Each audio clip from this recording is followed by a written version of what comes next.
So I would want to talk about it, but again, trying to spare your feelings. Sometimes you gotta really just dip off and go ghost. Sometimes you have to dive into that other person, and you want to know every single thing, and you want to hear all the stories. Ultimately, wanting a long-term partner. You know, black people just make fun of people for anything. You're like, oh, you read? Oh, you read now here? Go ahead, look at you read between the lines.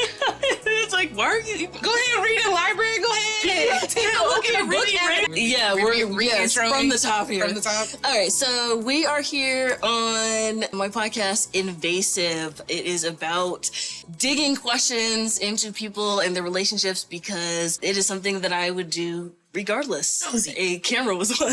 I actually thought about calling this podcast Maya is Nosy. There were several names that were workshopped, but landed on Invasive. And so here we are with my guest, Katie. Hello. And so we are going to be getting invasive. Let's see. Let's just start with the basics. No pressure. Ease me in, please. First question, how would you describe your current relationship status? And what are your long-term life goals? How do you see yourself, middle-aged Katie? What does your relationship look like? Okay. Current relationship status, definitely single. Okay. I wouldn't say dating. Okay. I'm not all that particular in dating or the courting process right now. There are people who are interested, and I have developed little relationships with here and there, and those will probably still continue to flourish on their own. Sure. Relationship status. Oh, future. Yeah. Future. I see myself either, if not married already, either have my life partner, and we're just, if we decide to get married, it'd probably be something very simple. If not, just kind of going through my life. Kids, truly 50-50 on children at the moment. I have nieces. I have a godson. I'm an auntie, so I'm enjoying my little munchkins now, and I'm much more enjoying giving them back to their parents. So that's kind of where-ish I'm at. But with the right person, all of the white picket fence, happy fairy tale. Oh yeah, can definitely be a thing as well. Absolutely, I do feel like it takes that too, because it's the idea of kids. Okay, so I work with kids, and I love kids. Kids nowadays can be a lot, and that is really glazing over the top of that. Yeah, but it's different with your own kids, and I do want children, but then it's quantity, it's finances, it's what's the world going to be looking like? There's so many factors at this point that it's we'll get there when we get there. Yeah, and it's not even a full thing of just not to say I don't have the love to give them. It's more of I'm too selfish right now to think of, which is fine and good. I'm too selfish to think about someone else that relies on me to survive, if that makes sense. Well, and to want to think about it, because it's it's a lot. Once you have, I have a friend who has, her baby is 1 some now, or coming up on 1, and this is a person I've been friends with since I was 10 years old, and she had this baby, and I was this is a living... You're a living creature. Yeah, inside your house, and you're responsible for it, and it can't do anything or say anything. Yeah, at least for the first 3 years. It cannot do anything. So wild. Anyway, but more power to her. She's super cute too, and not all babies are cute, but this baby is actually adorable. Her name is Poppy. Oh, shout out Poppy. So, single, ultimately wanting a long-term partner, whatever shape that takes, kids... 50-50. If it makes sense. We flipping a coin on that, my friend. Okay, sure. Can you tell me, what was the longest relationship that you have been in pre the single stage? Pre-single stage, I would say 2.5 years. Okay. 2.5 years. That's a good little clip. Yeah. What was something surprising that you learned in that relationship that you weren't aware of previously, as far as longer relationships? Few things, especially because this particular relationship, I like to call it my canon event. Ladies out there, if you know, we all have that canon event. We all have that one. We all have that one. I would say for me, I learned that as patient as I am, it can be my biggest downfall in terms of learning when to separate myself from someone, even if it's for the betterment of me, or for my physical safety, emotional safety, whatever the case may be. Do you feel it's patience, or do you feel it's this constant giving the person the benefit of the doubt? I would say a little bit of both. It's the giving the benefit of the doubt and then having the patience to wait and see if you change something. And I'm gonna be honest, like, I feel like a lot of women have that exact issue. And maybe that is even just an issue with that first long relationship. Because it's like, you're learning each other, you know, you go through the honeymoon phase, and then at some point, it's like you see all of their true colors, and you're like, is this like a permanent thing, or like, are we gonna develop out of this? Yeah, or even that learning process of like the first few stages of just seeing like the personality slip, or seeing like the whatever persona or whatever portion of you showed me first, the moment that part starts to regress and the true you starts to kind of show out, it's kind of like, is that a normal thing? Is that a coincidence? Is it just happens to be one of those like times when you're stressed and it's just how you express your stress? Right. What is it? What this is? That part was a big learning curve for me. Yeah. Even in relationships that weren't that long, I would say like 2 years, like a year and a half, 2 years is kind of like average. Sure. At least for my timeline with dating. I would say even as well, like learning to say no.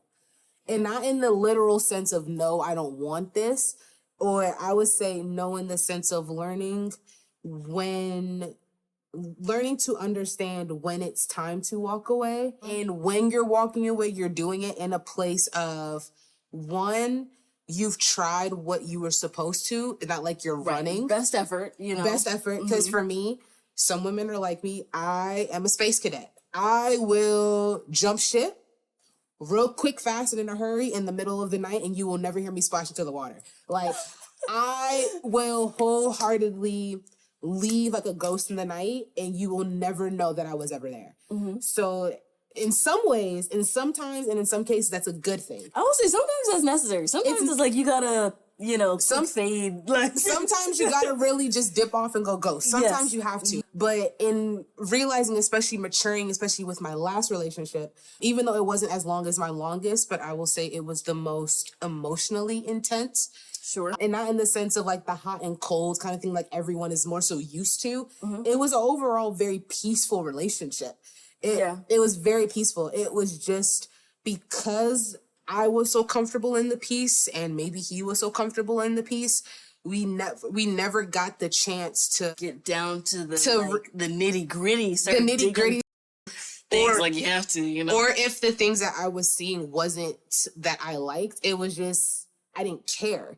Because granted, I'm also very much like a lot of things I will not let get to me because I'm too emotionally up and down, and I feel things so strongly to where I know that I have to let certain things go. Right, it's all or nothing. Like, I have to let it go. If I'm gonna feel it, I'm gonna feel it 110%. If I'm not gonna feel it, I feel nothing. And God forbid if I feel something and I have blown it out of proportion mentally.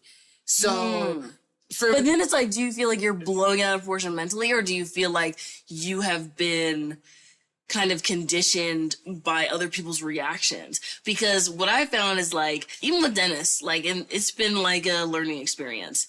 It's like some stuff, it's like he'll have a reaction. I have like learned about how he reacts to things, and like certain stuff is like, oh, you want to find the perfect time and this and that and this and that. And it's like, I shouldn't have to do any of that. Right. I shouldn't do that. When the issue arises, you address the issue. And we've gotten to that point now, but I feel like there's a lot of tiptoeing around things and harboring things that can happen because, you know, as women, and not, you know, not to encompass the whole gender, but you care for someone and you want to care for their feelings and care for their well-being, and that can kind of come off as, you know, let me suppress myself and what would be my, you have every right to feel the way that you feel. But at the same time, it's like, I know if I give the 100%, like what I'm feeling and what I'm thinking, like you're either not going to take it well, or like this is going to hurt. Yeah. You know? And that's something I've had to learn and realize, especially with my last relationship. And you know this as well. Like, like, I remember conversations, like, you sitting down with me and telling me, like, Katie, like, you have to speak up and say something. Yeah. Like, even if, like, yes, it's going to hurt his feelings in the moment because his pride is gonna hurt. Like, it's gonna hurt. Like, Yeah, it's gonna hurt. It's gonna hurt. Yeah, it's gonna hurt. You're gonna feel all the feelings. But for me, I struggle with showing up that 100%. So I would want to talk about it, but again, trying to spare your feelings or trying to keep the conversation in a way to where it could still be beneficial and fruitful and a positive or a forward-moving conversation versus the back and forth and the shouting. Because once the argument happens and once the tension is there, cognitive dissonance is off. Like, I'll try and hear you out, but at that point, I'm just gonna feel like, nah, I'm good. Walls up, I'm good. I don't. Yeah, absolutely. Communication, I found, is like, I mean, it is key. It is key. And I realize it's not even like, I feel like it's more of the how you show up versus what you're trying to say. Because I feel like if I'm giving you 100%, you have no reason to, like, if I'm giving you 80 when I'm supposed to give you 100 and how I feel, then I'm going to be sitting here like I didn't, like angry or upset or frustrated that you didn't get the full scope of the anger. Yeah, because you only gave him 80% of it.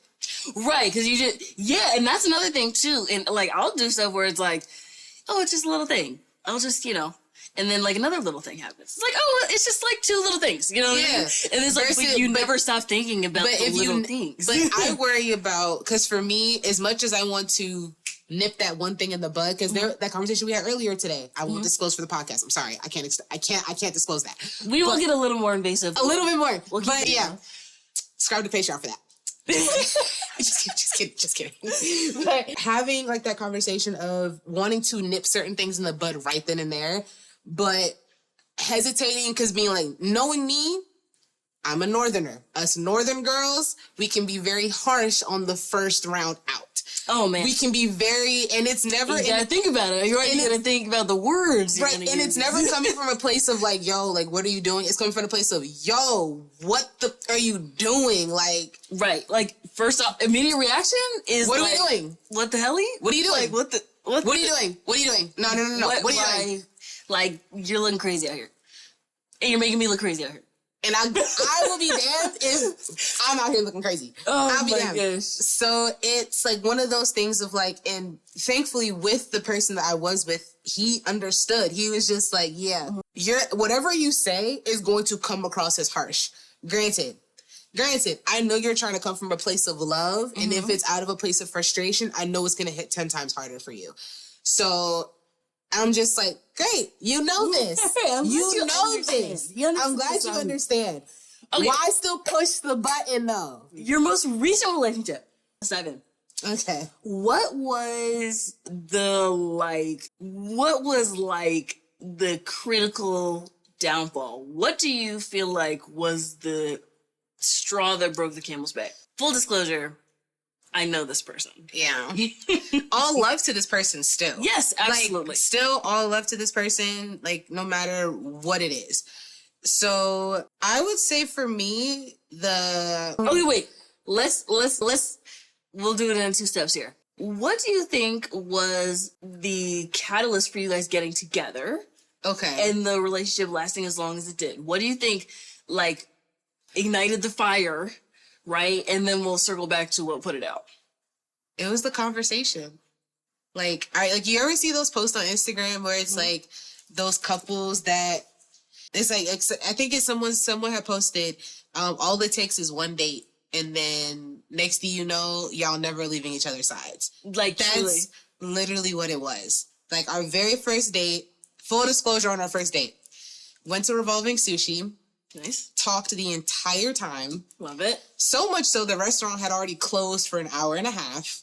Wow. Didn't tell us. Like, we're locking the doors. Didn't tell us anything. And the lady was walking through mopping and she was just like, hey, I hate to interrupt you guys, but we are closed. In the nicest way possible. And we're like, oh, shoot. Get out. Right. And we sat in that parking lot outside of Revolving Sushi and talked until 5 a.m. Crazy. And I drove him home that night, that same night. Or daylight, because the sun was probably coming up for real. Basically, and we had not really left each other's side since. Okay. So, and I feel like really good relationships, like, that is how it begins. Like, it is like, you just dive into that other person and you want to know every single thing and you want to hear all the stories, and it's like there's so much in a person's life that you can just like go for hours and hours and hours. Okay, so that's how it started. How did it end? I would say it was a myriad of things. And I will say the same thing that got us started was the same thing that killed us. Interesting. At least to me, that's what it felt like. There was a period in time where he was losing a part of himself, or he was falling like into a shell of himself. That's hard. And I could see it happening. Mm-hmm. And it wasn't something like, yes, I know, like, mutual friend of all of us, like we all kind of saw it. Yeah. To a degree. And trying to be the person or be the light that I know I can be for you, and wanting to and being excited about planning a future with you, and the conversations that I felt like needed to be had. Yeah. It was very much like, I'm not sure, I don't know. And a lot of that security that I would have gotten from conversation, even just understanding where your head's at, what's going on, or things of that nature, or how I could help you, or like, hey, like, let's go out, or hey, not even go out, like, let's go for a walk, let's like go for anything, a hike, give me something, like a night drive or something, like those little bits of connection that like you're constantly like, and that's my main view on relationships. All relationships are constant bids for connection. And, and how you respond to those bids will either strengthen or weaken your bond with your partner.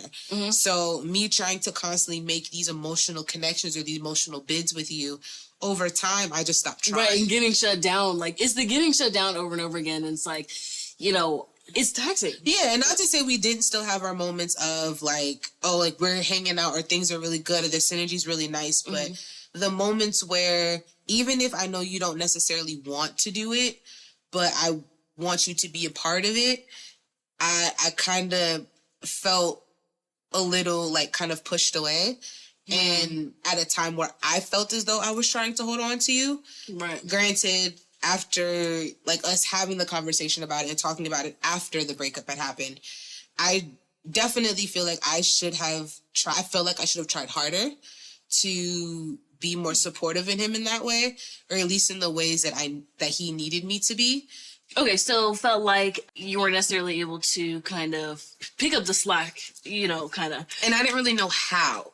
Like, sure. Like, I would ask, like, not in so many words, but try to ask, like, what is it that you need from me? Yeah. And it would always be like, I don't know, I'm not sure, or like, I think I'm okay, or I'm fine, like, I'm working through it. But it's like, if we're trying to plan a future together and at some point something like this is going to happen again, I would want my person or my partner to be able to feel comfortable enough to lean on me. Yes. And hopefully I am the type of partner that is facilitating the type of space to where you feel or you see that you are able to do so.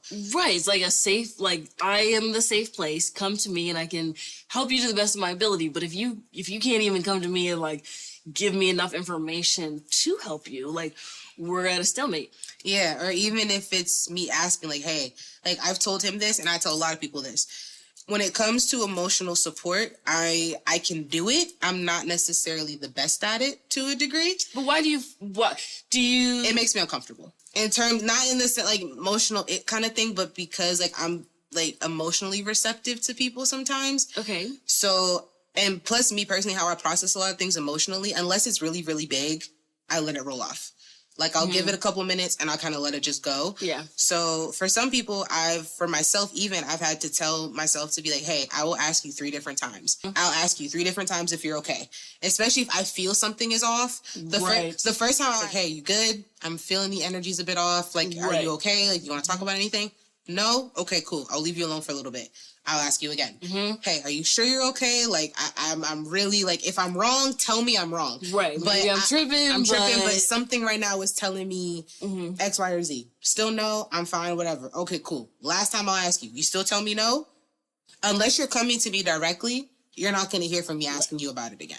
Yeah, because you can't fight somebody to help somebody. It's like, you know, I can only do as much as I can do, and if I don't have the information, like, I literally can't help you. I would love to help you. I want to be able to provide the support, but it's like, you're giving me nothing. Like, you're giving me nothing. That's hard.